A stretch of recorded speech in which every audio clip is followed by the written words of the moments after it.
Nyasha was once a princess. The people clapped when they saw her. They sang her name in the streets. Her mother and father were proud. Her dress was gold. Her crown sparkled in the sun. Now she had no crown, no throne. No one called her name. She sat on the cold palace floor, alone. Everyone around her was cheering, but not for her. They were cheering for someone else. Zalika. Zalika stood in the light. She wore a beautiful crown. She smiled and waved like she had always been their princess. Nyasha stared in silence. Her mother turned away. Her father said nothing. Django, the man she had loved, stood next to Zalika. He kissed Zalika's hand. He looked at Nyasha with cold eyes and said, "This is your punishment." Nyasha didn't cry. She didn't scream. She walked out of the room. Her steps were quiet, but her heart was loud. Her chest burned like fire. She whispered to herself, "If they took everything from me, I will take everything from them." She found a door deep in the palace. It was small and dark. Inside was dust, stone, and an old book with strange writing. She opened it. She didn't know the words, but her mouth spoke them anyway. The wind began to move. The ground shook. Fire lit up in her hands. The gods felt it, and they turned to look. Nyasha stared at her hands. The fire danced across her fingers like it knew her, like it had been waiting. She didn't scream. She didn't run. She let it burn, because this time she wasn't afraid. She left the dark room quietly. The fire followed her like a shadow. As she walked through the empty halls, her footprints glowed. The walls began to whisper. The palace remembered her now, and so did the gods. Far above, where the sky touches the clouds, the gods began to argue. "She broke the law," one said.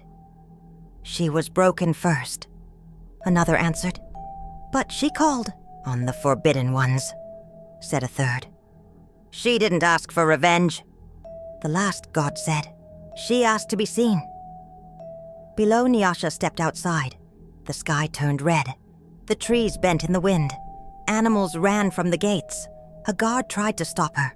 She raised her hand, and the ground under him cracked like dry bones.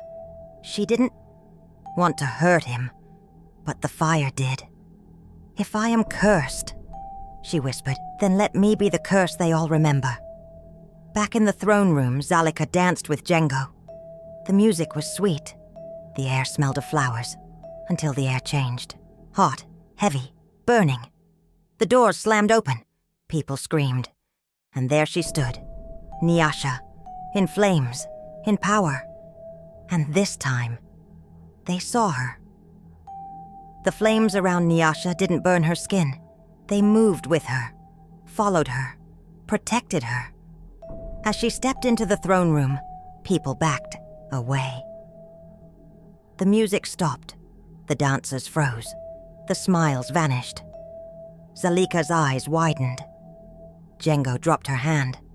And the king, King Tembo, stood slowly from his throne, his voice shaking. "What are you?" Nyasha looked straight at him. Her voice was calm, but the fire behind her was not. "I am the daughter you gave away." The court gasped. Queen Zala rose from her chair, her face pale. "You were not meant to return." Nyasha's eyes glowed like hot coals. "And yet here I am." She took another step. Her feet did not touch the floor. The fire carried her. The golden carpet turned black under her. People screamed. Some ran, but others stayed, too shocked to move. Nyasha raised her hands. The same hands that had once held a crown, now holding something far more powerful. "You forgot me. You erased me. You let the gods take everything." Django stepped forward. "Nyasha, enough." She turned to him slowly. The look in her eyes made him stop. She was not the girl he had once known, not the one who begged him to stay. She was fire now, and fire does not beg. You helped them replace me, she said. Now you stand beside the copy, not the original. Zalika stepped in front of Django. Her voice was strong. I am queen now. You cannot change that. Nyasha smiled. No, but I can make sure you remember who came first. She threw her hand toward the ceiling. The golden roof cracked. Sparks rained down. The air filled with smoke. The kingdom was starting to burn. Zalika grabbed Django's arm. Do something, she hissed. But Django didn't move. His eyes stayed locked on Nyasha. For the first time, he looked afraid. Nyasha floated higher, flames spinning gently around her like wings. Her dress had turned black, the fabric flowing, like smoke. Her voice echoed through the chamber, not loud, but impossible to ignore. You called me a mistake. You traded me for silence. You forgot me. But I did not forget you. Queen Zala stepped forward, tears in her eyes. We did what we had to do. You were prideful, wild. The kingdom needed peace. Nyasha's jaw clenched. You could have taught me. You could have guided me. Instead, you chose to erase me. The fire behind her flared. Walls began to glow. Paintings curled in heat. The golden lion statue near the throne cracked and fell. To the ground. People ran for the doors. The nobles screamed. The servants wept. But no one could stop her. Not even the gods. Because the gods were watching now. And they were silent. King Tembo shouted, You will destroy us all. Nyasha turned slowly. You already did. I'm just showing you what it looks like. Zalika raised her hand, summoning a wave of white light. A gift from the gods. She cast it toward Nyasha. The light hit her chest and burst like glass. Nyasha stumbled, but she did not fall. She turned her head and smiled. You were made perfect, but I was made real. She raised both arms, and the fire roared. The curtains burst into flame. The thrones cracked. The floor split open. Django reached for Zalika to pull her away, but Nyasha's eyes locked onto him. Don't pretend to save her now, she said. You never saved me. The wind howled through the broken windows. Zawanda was burning, and in the center of it all stood the forgotten girl. Now a woman made of fire and fury. But deep inside, behind the rage, a crack began to form. Something small, something soft, and it whispered, Is this what you wanted, or just what was left? Nyasha stood in the center of the throne room. Smoke wrapped around her like a scarf. The roof was half gone. The pillars cracked. The ground still burned where her feet had floated. The court was empty now. Everyone had run. Everyone except her. Zalika was gone. Django too. And her parents. They had fled through the back door, with guards holding their hands like frightened children. Now the palace was quiet again. But this time, it was not silence of honor. It was silence of ruin. Nyasha looked up at the high ceiling, or what was left of it. Sunlight came through the broken pieces. It touched her skin, but she didn't feel warm. She felt tired. Her fire had won. But what had it given her? She stepped down the blackened stairs, her fingers brushing the walls as ash fell from the stones. Her heart beat slow and heavy, like it was sinking. She walked until the fire no longer followed her. And then she heard it. A cry. Soft. Small. From behind a broken pillar, Nyasha turned. Carefully. There, hidden in the smoke, was a little girl. Covered in soot, eyes wide with fear. She wasn't royalty. She wasn't a spirit. Just a child. A child who had watched her kingdom burn. A child who had seen Nyasha become something terrible. The girl looked up and whispered, "Are you going to hurt me too?" Nyasha froze. Her chest tightened. The flames around her flickered, then faded. She dropped to her knees. "No," she said softly, voice shaking. "Not you." The little girl crawled forward. She touched Nyasha's hand. It was cold now. "Why are you crying?" the girl asked. Nyasha looked into her eyes, because in them she saw who she used to be. Nyasha held the child's hand. It was small, soft, real, not made of magic, not shaped by gods, just real. And for the first time since she returned, she felt real too. She looked down at her arms.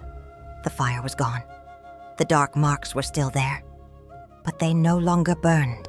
They looked more like scars now, wounds that had closed but would never disappear. Her breath shook. "I wanted to be seen," she whispered, "but not like this." The little girl climbed into her lap. She said nothing, just rested her head against Nyasha's chest. Nyasha sat still. The palace around them was broken. But this moment, it was whole. Then the sky outside began to darken. A wind blew through the open ceiling. It wasn't hot this time. It was cold, clean, still. And with it came a sound. Not thunder, not fire, but voices. Ancient voices. The gods had returned. Their words filled the air like smoke. She was forgotten, they said. She was proud. Another voice replied. She burned what betrayed her, said a third. But she protected what was innocent, whispered the last. Nyasha looked up into the sky. Her eyes were wet. She didn't speak to the gods with anger this time. She didn't scream. She simply said, "I'm sorry." The wind paused. The air grew still. And then something soft fell from the sky. Ashes, but not hot, not deadly. They fell like snow. And as they touched the ground, the cracks in the palace began to fade. The black marks on the stones softened. The air no longer smelled of smoke, but of rain. The gods had heard her. The little girl in her arms looked up and smiled. "It's okay now," she said. And Nyasha believed her. Nyasha left the palace at dawn. She walked barefoot, holding nothing but the clothes on her back. Behind her, Ziwanda still stood, quiet, shaken, but not destroyed. The fire had stopped. The people had survived. The walls would be rebuilt, but things would never be the same. She did not say goodbye. She did not ask for thanks. She simply walked. For days, she followed the river, through forests, over hills, across dry plains. The road was long. Her feet ached. Her belly stayed empty. No one knew who she was, and for once, she didn't tell them. After many days, she came to a small village by the trees. The people were quiet but kind. They gave her water, a warm mat, and a space under a mango tree. Nyasha asked for no gold. She wore no crown. She only offered her hands. She helped carry water. She swept the ground. She sang with the children. When someone was sick, she sat beside them. She wiped their heads with cool cloth. At night, she slept on the ground with the others. She watched the stars and listened to the wind. She never spoke of her past. But sometimes, when the fireflies danced, the children would ask, "Who are you?" And she would smile. Just someone learning to be better. Seasons passed. Crops grew tall. Her hands grew strong. One day, a woman came to the village. Her face was thin, her eyes full of tears. "You don't know me," she said, "but I know your name. They speak it in Ziwanda again. They say the fire stopped because you showed mercy. They say the gods blessed the land after you left." Nyasha stood still. Her heart trembled. The woman dropped to her knees. "My son was in the palace that day. He saw you. He said you didn't burn everything. You only burned what needed to go. Nyasha knelt beside her. She didn't say anything. She just held the woman close. Later that night, as the stars lit the sky, Nyasha walked to the old baobab tree at the edge of the village. She sat in the dirt, her eyes on the moon. Then the wind shifted. The gods returned. They did not speak with thunder. They came in silence, in peace. Their voices filled the leaves. You gave up your name to find your soul. You gave up revenge to find grace. You gave up power to give others peace. Nyasha closed her eyes. I had to lose everything to see who I was. And now? They asked. She opened her eyes. I don't want a kingdom, she whispered. I want a life. The gods said nothing for a long time. Then came their gift. Not gold, not magic, not a crown, but peace. A feeling so deep, so full, it made her weep. They gave her her name back, not for the world to worship, but for her to keep. Years later, in the same village, children gather under the mango tree. A woman with warm eyes and thick braids sits with a baby on her lap. The children call her Mama Nyasha. One of them tugs her wrapper and asks, "Tell us a story." She smiles and begins, "Once, there was a girl who thought she was better than everyone, until she lost everything. Then she learned that the heart is heavier than gold, and kindness is stronger than fire." The children lean in, and the story begins again. Sometimes power makes us proud, but pain teaches us who we really are. The gods don't bless loud voices. They bless quiet hearts that learn to change.